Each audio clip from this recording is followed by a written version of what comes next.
Bonjour, on se retrouve donc pour l'exercice 4 de ce dossier sur préparer l'épreuve de spécialité pour le baccalauréat mathématiques.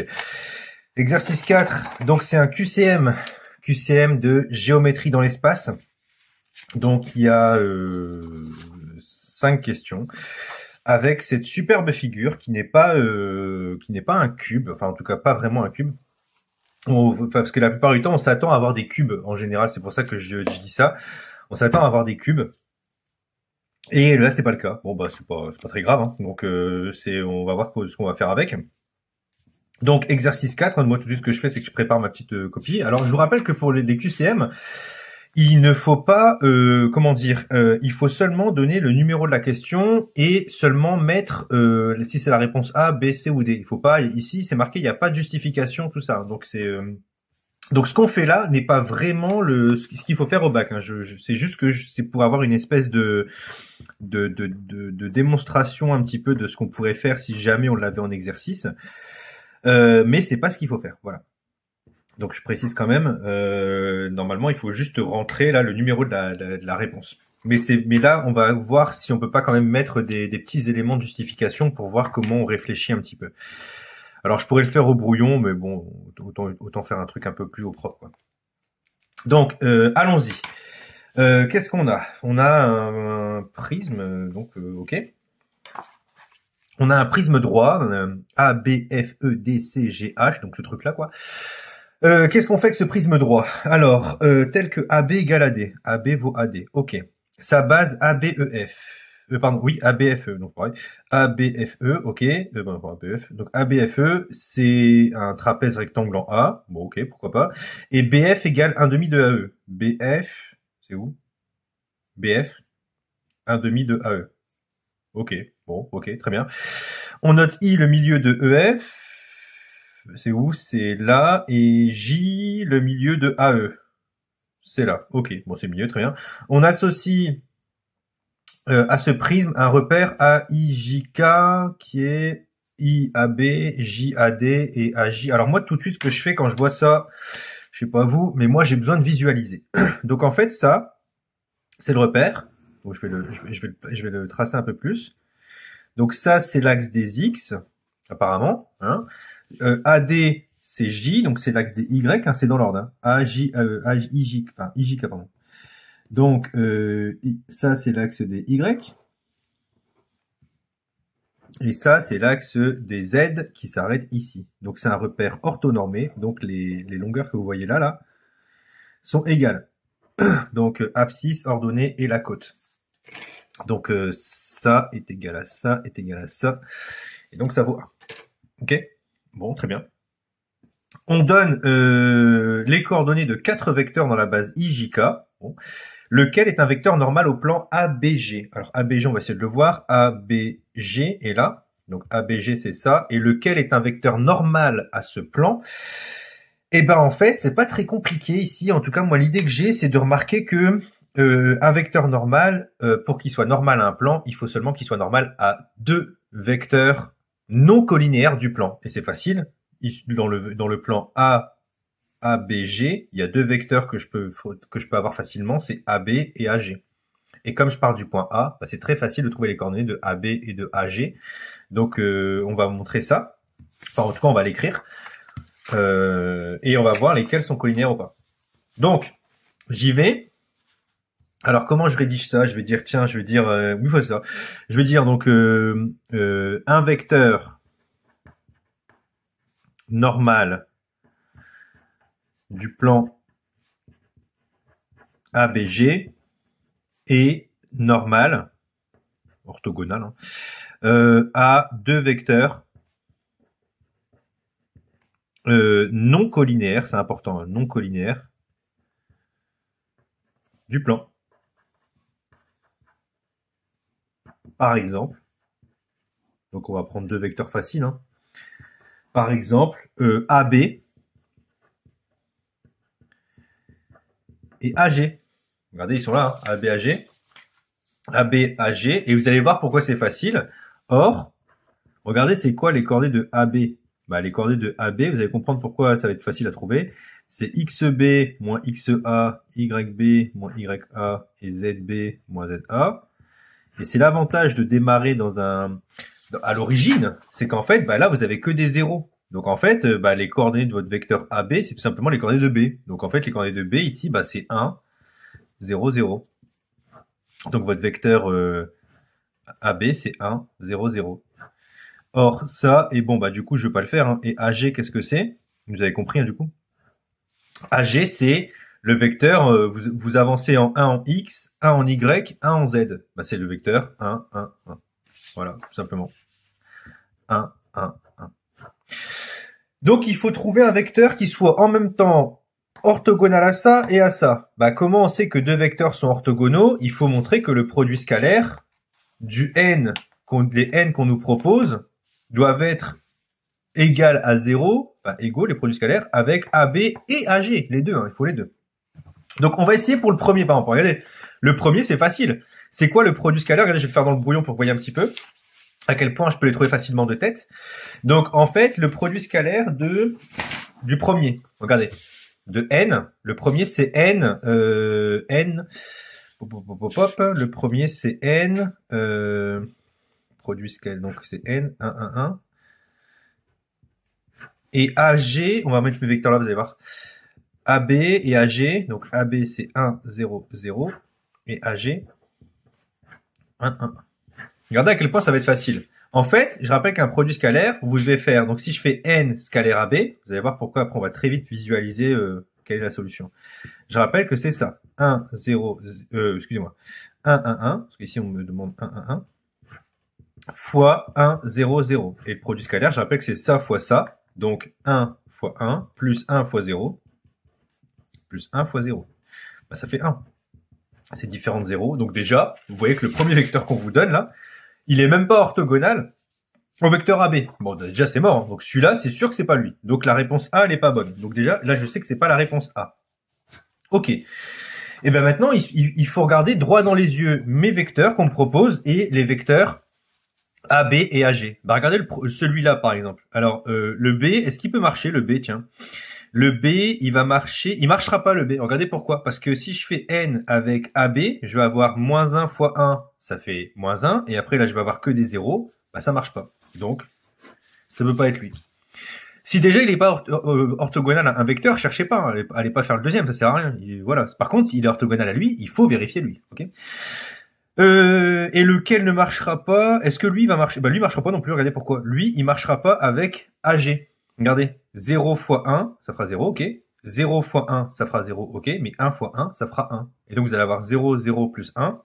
Et ben ça marchera pas. Donc par élimination, déjà je sais que c'est lui. On va quand même vérifier au cas où. Donc 0 fois 1, ça fait 0. Moins 1 fois 0, 0. 1 fois 0, 0. Ok, pour lui c'est bien 0. Maintenant pour lui, 0 fois 1, bah ça fait 0. Moins 1 fois 1, moins 1. 1 fois 1, 1. 0 moins 1 plus 1, 0. Donc ça marche bien, c'est bien celui-là. Donc ici, bah comment je le rédige, hein, si je devais le rédiger, je vais écrire tout simplement le vecteur n de coordonnées 0, moins 1, 1 est orthogonal à AB et AG, car n scalaire AB égale n scalaire AG égale 0. On pourrait faire le calcul hein, en fait aussi, hein, vous avez vu le calcul il est pas compliqué, mais là de toute façon ça c'est même pas ce qui est demandé le jour J. Hein. Donc il faut juste mettre la réponse qui est bonne. Hein. Donc ici c'était la réponse, c'est la réponse C je crois, c'est ça? Ouais. Donc ici c'est la réponse C. D'accord? Il faut juste écrire le jour du bac 1C. Voilà, il n'y a rien d'autre à faire. Un peu triste encore une fois, mais c'est comme ça. Donc, j'y vais pour la question suivante. Alors, j'aime bien ces questions-là. Parmi les droites suivantes, laquelle est parallèle à la droite IJ? Ah, j'aime bien ça. Donc, laquelle est parallèle à la droite IJ? Donc, je vais mettre les deux trucs du côte à côte pour qu'on voit bien ce qui se passe. Donc, j'ai la droite IJ, elle est où IJ? Elle est là, IJ. et laquelle est parallèle à IJ. Est-ce que DG, la première c'est DG, est-ce que DG est parallèle, donc DG est où DG? DG est là. Est-ce que DG est parallèle à IJ? Bon alors j'ai un petit doute, donc j'avoue je vais pas aller plus loin, j'ai un petit doute, donc je me dis bon, je pense que celle-là c'est bon, mais je vais aller voir les autres pour voir ce que ça donne. Quand j'ai des doutes comme ça, moi je me dis, je crois que c'est ça honnêtement, je pense que c'est la bonne réponse, mais je vais procéder par élimination parce qu'en fait je me dis bon, je pense que c'est ça. Est-ce que c'est BD? BD c'est ça. Est-ce que BD est parallèle à IJ? Je sais pas ce que vous en pensez, mais en fait ça va pas du tout, parce que pour que deux droites soient parallèles, qu'est-ce qu'il vous faut? Il faut que les plans soient parallèles. Sinon, ça marche pas. Si vos plans sont pas parallèles de base, vous avez un plan comme ça, un plan comme ça, bah vous rêvez pour avoir des droites parallèles, quoi. Ça va un peu être compliqué. Donc il faut des plans parallèles. Donc déjà le plan de la droite DB qui est là, elle est dans le plan qui est là, qui n'est pas du tout parallèle au plan qui est là, dans laquelle il y a la face du devant, là, dans laquelle il y a IJ. Donc bah ça marchera pas déjà. Donc c'est sûr que c'est mort. Donc en termes de plan parallèle, voilà. Donc ça marchera pas. Maintenant, est-ce que AG ça marcherait? AG est où? AG est là. AG et IJ. Bah pareil, là aussi, je sais pas si vous le voyez, mais IJ est dans ce plan-là. Et AG n'est pas du tout inclus dans un plan pareil à celui-là. Hein. Donc c'est même pas, c'est mort hein, aussi. Donc c'est ça coupe le plan. Ouais non, c'est complètement mort. Hein. Donc lui pareil, ça va pas du tout. Et D pour FG. Bon bah FG aussi, je sais pas si vous le voyez là aussi, mais FG c'est ça. FG est là, IJ est là. Franchement, je vois pas comment on pourrait imaginer. Genre c'est comme ça, on se dirait que c'est parallèle. Ouais, c'est abusé, je trouve. Non, c'est abusé.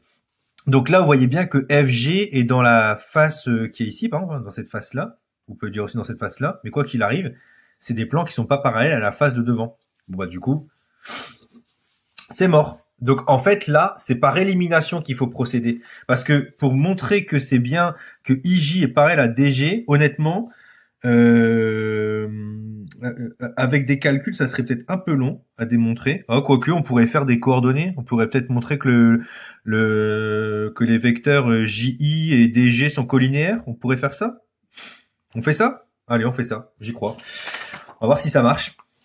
On va voir si ça marche. On a un repère hein, ici, autant en profiter. On a un repère. On va s'amuser avec le repère. Donc, on a un vecteur. Donc, le vecteur JI. Donc, montrons que JI et DG sont collinéaires. On y va. Montrons que JI et DG sont collinéaires. Si on arrive à montrer ça, on a gagné. Donc on va voir si ça va marcher cette histoire. Hein. Donc JI, qu'est-ce que c'est? Alors JI, c'est coordonnées XI, YI, ZI moins XJ, YJ, ZJ. Youpi. Donc c'est quoi les coordonnées du point J qui est là? Donc c'est bien, bah c'est facile, c'est 0, 0, 1 en fait. C'est un des axes du repère. Et I, est-ce qu'on l'a facilement I? Bah moi je dirais que oui, mais alors bon déjà je sais qu'en Y c'est 0. Là pour moi c'est 3 demi. Pour Z ouais, c'est 3 demi. Et pour X c'est 1 demi.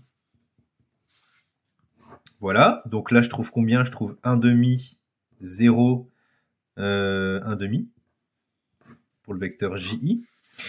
Voilà, ça c'est pour JI. Et pour DG, ses coordonnées ça va être quoi? Donc XG, YG, ZG, moins XD, YD, ZD. Et donc, si je continue, ça fait quoi hein? Donc, G, bah, ce que je l'ai dit tout à l'heure, hein, c'est 1, 1, 1. Hop. Et D, ça va être du coup 0, 1, 0. Donc, je vais donc avoir ici, pardon, 1, 0, 1. Bon, bah, je pense que vous le voyez comme moi. Il y a quand même une relation de collinéarité assez évidente. Je sais pas si il faut aller plus loin que ça. Hein. Vous voyez quand même que ici, DG, c'est 2 fois J. Bon bah voilà. DG c'est 2 fois JI, c'est collinaire. On n'en parle plus. Voilà. Donc les droites sont bien parallèles. Ok. Bon. Mais après, j'espère que vous le voyez. Enfin, j'espère que c'est pas compliqué honnêtement pour vous. Enfin, là, j'arrive à le voir de visu quand même, hein, que ça va pas du tout ces histoires. Hein. C'est quand même pas dans les plans tout ça. Enfin, c'est sûr que ça va pas aller quoi. Donc, faut pas aller plus loin parfois là dans la justification. Là, j'avoue que j'ai forcé un peu en allant chercher la collinarité. Bon, au moins comme ça, on montre que c'est bon quoi. En plus là, on le voit clairement que c'est dans des faces qui sont, c'est les seuls qui sont dans des faces parallèles quoi. Enfin c'est clairement gentil hein, comme QCM là, c'est vraiment gentil je trouve. Donc la 3 la 3 question 3. Alors la question 3 c'est quel vecteur forme une base de l'espace? Quel vecteur forme une base de l'espace ABCG? Bah c'est mort déjà celui-là. Il y a que 2 vecteurs. 2 vecteurs, ça forme pas une base de l'espace. Il nous faut 3 vecteurs non collinéaires. Enfin, non collinéaires, 2 à 2 bien sûr. Donc là, ça marchera pas. Il y a que 2 vecteurs. On peut pas faire une base de l'espace. Bon, ok. AB, AC, AD. AB, AC, AD. Alors attention, ces vecteurs, ils forment une combinaison linéaire là. Regardez, AB plus BC. Regardez, vous allez voir pourquoi ça marche. Regardez ce qui va se passer. Je vais faire alors pour la question, pour la A, la justification, hein, tout simplement, c'est juste dire, bah 2 vecteurs, ça forme pas une base de l'espace. Il en faut 3. Donc déjà, ça va pas du tout. Là, la justification, ça pourrait être quoi? Je vais l'écrire ici. Pour le petit A, 2 vecteurs ne peuvent former une base de l'espace à 3 dimensions. En fait, c'est parce qu'il vous faut 3 vecteurs. Hein. Il y a 3 dimensions, il vous faut au minimum 3 vecteurs quand même quoi.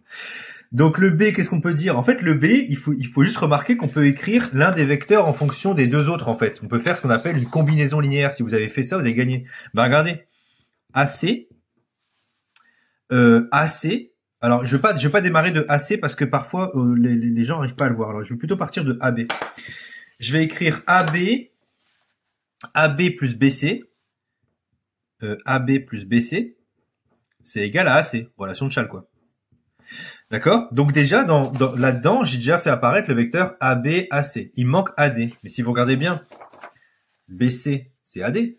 BC, c'est AD. Donc ici, je peux écrire donc que AB plus AD égale AC. Bah cherchez pas, hein. Vous avez une combinaison linéaire de vos 3 vecteurs, bah ça peut pas former une base. Voilà, ils sont d'ailleurs au passage, si vous remarquez, ils sont à plat dans le même plan quoi. Donc là au moins on le voit entre guillemets mathématiquement. Donc c'est pas ça. Ça veut pas être la B. Tiens d'ailleurs ici j'ai pas répondu, c'était la question A ici, hein. C'était la réponse avant.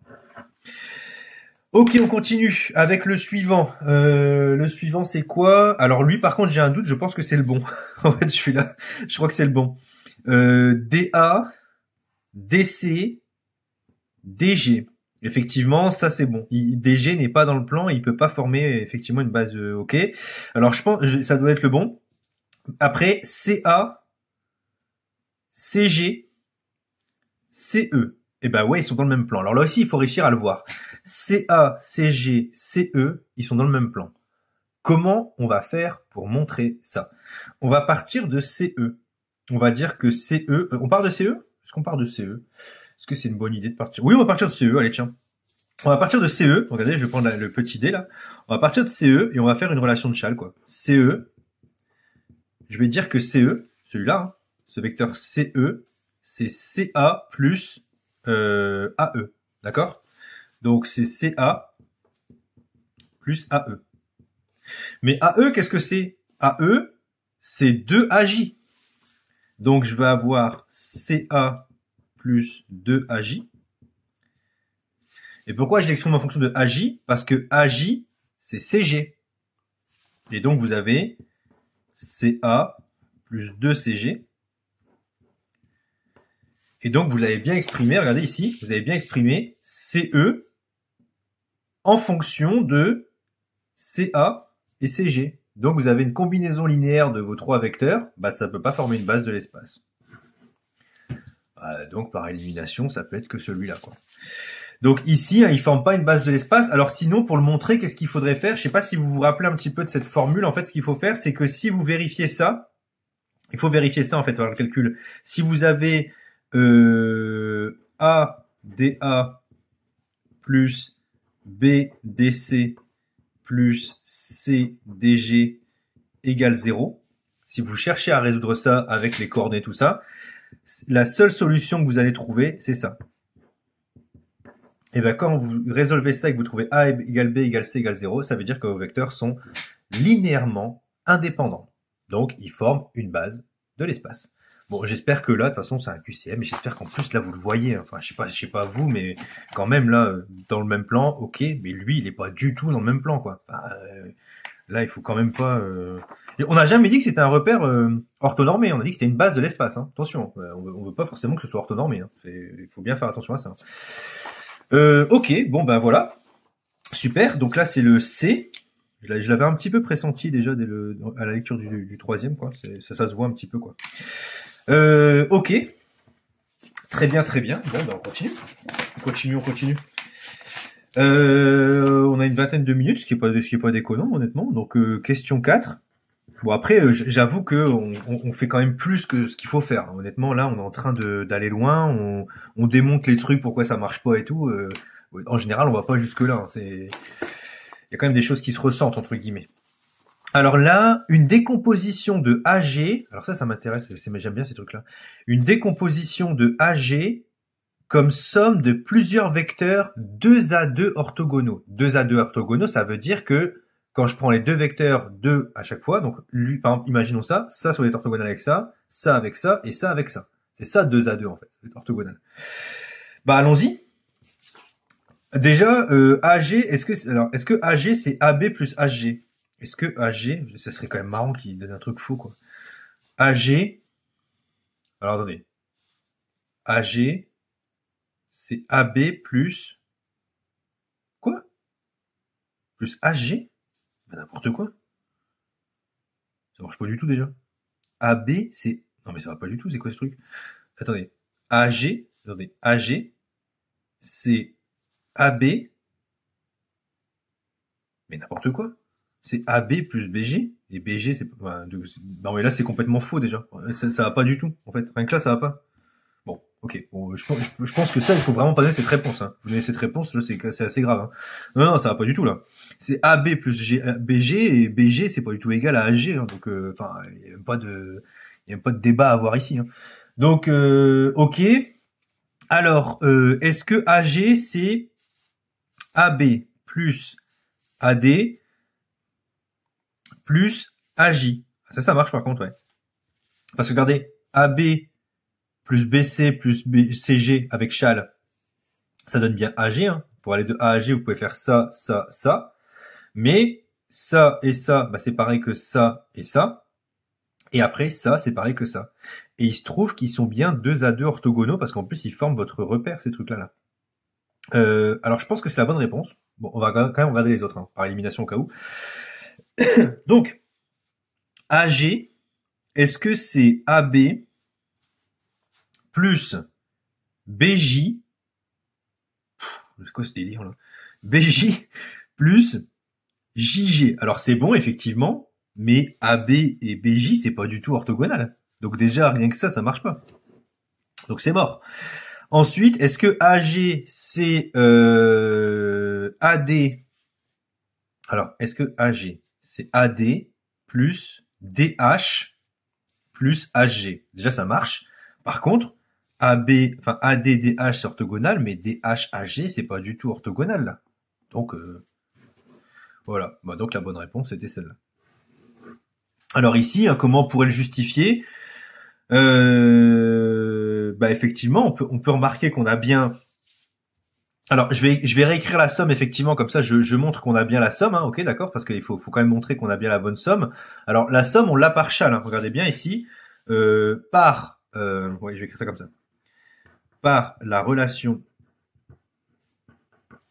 de Chal, on a, qu'est-ce qu'on a?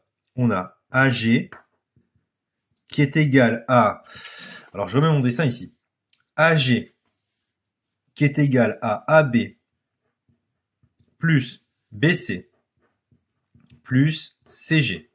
Donc ça, déjà, je l'ai par châle. Super. Maintenant, je remplace BC par AD, parce que c'est le même vecteur. AB plus AD. Ils sont bien collinés. Hein. Et CG, c'est AJ. Donc ça, déjà, la relation est bonne. Ça, c'est bien, c'est quand même bon, parce que déjà, apparemment, il y a des relations pas bonnes dans le QCM. Et on remarque quoi? Ben, on a bien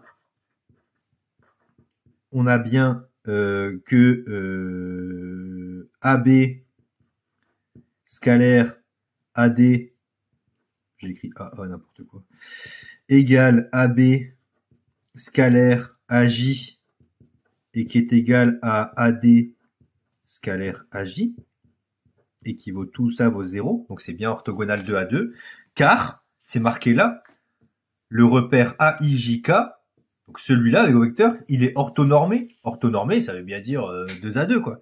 Donc orthogonaux 2 à 2. Donc, car le repère A, AB, alors je suis en train de remplacer parce que ça vaut en fait, hein, du coup, les vecteurs AD et AJ est orthonormé. On pourrait juste dire orthogonal en fait, hein, parce que finalement c'est juste l'ortho qui m'intéresse, est orthonormé. Voilà, terminé. Il n'y a rien à faire. Tout simplement. Ok. Et dernière question. On est à la toute dernière question. Donc là, bon, on a vraiment fait ça va très vite en fait. Hein, je trouve. Vraiment, je trouve pas ça très dur. Hein, ça me surprend beaucoup là. Là, on fait vraiment beaucoup plus. On pourrait vraiment finir ça à peu près en une quinzaine de minutes. Hein. Alors, le volume du prisme droit ABF EDCGH est égal à 5 huitièmes, 8 cinquièmes, 3 demi, 2.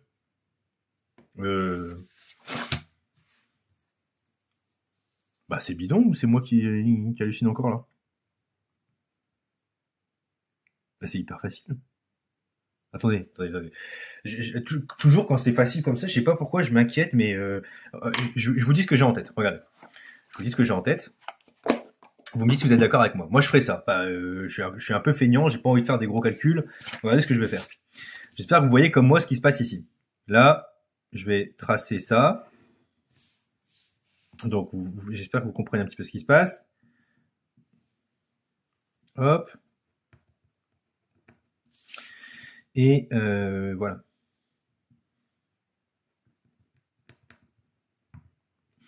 Donc j'espère que vous voyez comme moi qu'en fait ce que j'ai tracé là, ici, je suis en train de dire que mon prisme là, tout ça, c'est un cube, parce que c'est un cube ici, hein, ça vaut 1, 1, 1. C'est un cube plus au-dessus, c'est la moitié d'un cube. J'espère que tout le monde voit ça comme moi. C'est un cube et au-dessus c'est la moitié du cube. C'est quoi le volume du cube ici? Bah c'est le cube il est de côté 1. Donc ça fait 1, 1, 1. Bah ça fait 1, 1 fois 1 fois 1. Et au-dessus, vous avez la moitié d'un cube. C'est-à-dire que vous avez 1 demi. Donc le volume ici du cube, c'est 1 plus 1 demi. Et 1 plus 1 demi, ça fait 3 demi. C'est moi qui hallucine. Mais 3 demi, c'est dans les réponses ou pas? Ouais, c'est là. Ouais, et ça me semble absolument trivial, en fait. Donc je vois pas... je vois pas la difficulté, honnêtement. Bon. Bah écoutez, je vais tenter de le rédiger un petit peu comme je le pense. Là, je vais pas aller plus loin, en fait. Hein. Je vais faire ça. Donc je vais écrire quoi? Je vais écrire comme ça, regardez. Je vais écrire oui, c'est ça. Calcul de V2 du volume de A, B, F. Oh, ça va être chiant à écrire ça. D, C, G, H. Voilà. J'aurais peut-être pu l'appeler V, tout court. Bon, tant pis. Mais je vais mettre les lettres comme ça, au moins, à voir où je vais en venir. Donc, le volume de ce truc-là, c'est quoi? Le volume de A, B, F, E, D, C, G, H. Bah, c'est quoi? Enfin, c'est fou que ça me semble, c'est incroyable que ça me semble aussi simple. C'est le volume du cube. Bon. Ah, je vais peut-être poser un point qui a pas, en fait, ici. Je peux poser un point qui a pas. Il n'y a pas de point ici. Je vais l'appeler, allez, c'est arrêté à J, JK. Allez, on va l'appeler K. Je vais poser un point, c'est vrai. K, donc, c'est le volume de, on y va. Donc, A, B, C, D. Donc, A, B, C, D. JFGK. Donc JFGK plus un demi de oui c'est ça, de V, bah de la même chose en fait, de AB CD JF GK. En fait ce truc là c'est le volume de ce qu'il y a au-dessus. Donc je pourrais en fait remarquer que ça c'est tout simplement le volume de, si je reprends avec les lettres, hein, ça fait J F G K, donc J F G K G H pardon, n'importe quoi, K H E. Voilà. Et ça, le volume d'un cube, c'est 1. Enfin, pour moi, il n'y a rien de compliqué, là. Enfin, j'hallucine un peu, en fait. Je suis vraiment... Donc, j'ai 1 plus 1 demi, quoi. Enfin, ouais, je sais pas. Donc, ça fait 1 plus 1 demi. Ah, ça fait 3 demi. Donc, la réponse, c'est celle-là. La C. Tout simplement. Bah voilà, tout simplement, c'était ça. Donc là, c'était la C. Pour la 5, alors pour la 4, j'ai pas mis. Excusez-moi, pour la 4, j'ai pas mis. Pour la 4, c'était la B. Je l'ai mis pour la 3 ? Ouais, je l'ai mis. Voilà, donc normalement, on devait trouver 1C, 2A, 3C, 4B et 5C. Voilà, donc vous avez vu qu'en fait, pas très compliqué. Hein. QCM assez banal, en fait. Alors, vraiment, là, je suis assez surpris du volume. Je m'attendais à plus dur que ça, honnêtement. Il n'y a pas de truc trop dur, à part vraiment faire attention. Non, il n'y a pas de truc dur, en fait. Je suis en train de réfléchir. Non, il n'y a pas de difficulté, quoi. Former une base, non. Peut-être ici et encore. Enfin, non, franchement. Ah, là, oui. Là, c'est si vous voyez pas très bien dans l'espace, ça peut poser problème, effectivement, de voir quelle droite est parallèle à l'autre. C'est peut-être, ouais, la seule vraie difficulté. Mais franchement, bah, ça va, en fait, hein, honnêtement. Bon. Bah voilà ce que c'est pour cet exercice 4. Hein. Si jamais vous avez un QCM de ce niveau-là le jour du bac, franchement, il faut être très content, quoi.